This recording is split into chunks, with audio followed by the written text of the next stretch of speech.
I mean, Brendan, I thought TV was meant to be about great fun or brilliant drama, but apparently it's to try and make us eat less meat and catch less flights. I have always loved Sky, but this seriously makes me want to get rid of my subscription.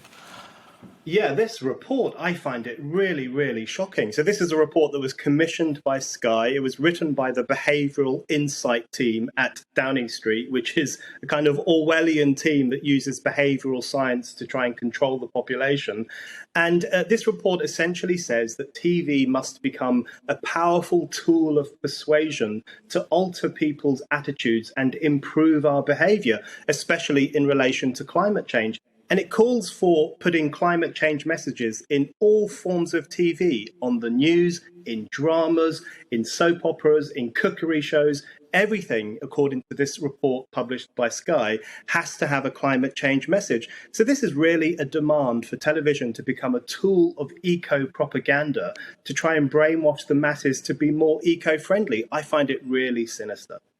But meanwhile, Brendan, the chief exec still thinks it's completely fine to commute between London and Philadelphia. I mean, do they take us for fools? Well, the Green movement is absolutely up to its neck in hypocrisy. And there is no other movement in modern times that is as hypocritical as the Green movement. We've got, as you say, the boss of Sky flying across the Atlantic.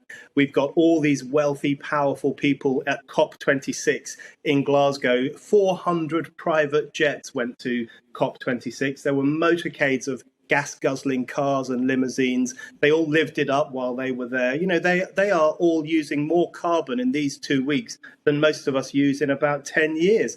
So there's a lot of hypocrisy, and I think that really is summed up, sadly, by Sky, because, Sky does lots and lots of great TV. There is no question about that.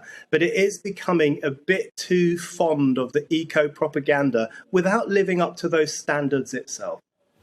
I know, and what happens to period drama, Brendan, or or sports coverage of car racing? I mean, come on, it's just so depressing. You can't make everything eco-friendly, and you don't want to because it's entertainment or it's enjoyment or it's fun. Yeah, everything is going to be infused with this message if the Behavioural Insight team and Sky get their way. And we've already had a glimpse of it. So during COP26, lots of soap operas planted green messages in their scripts. Yeah. Emmerdale and EastEnders, they all joined forces to put these kind of sublimable messages across to their viewers.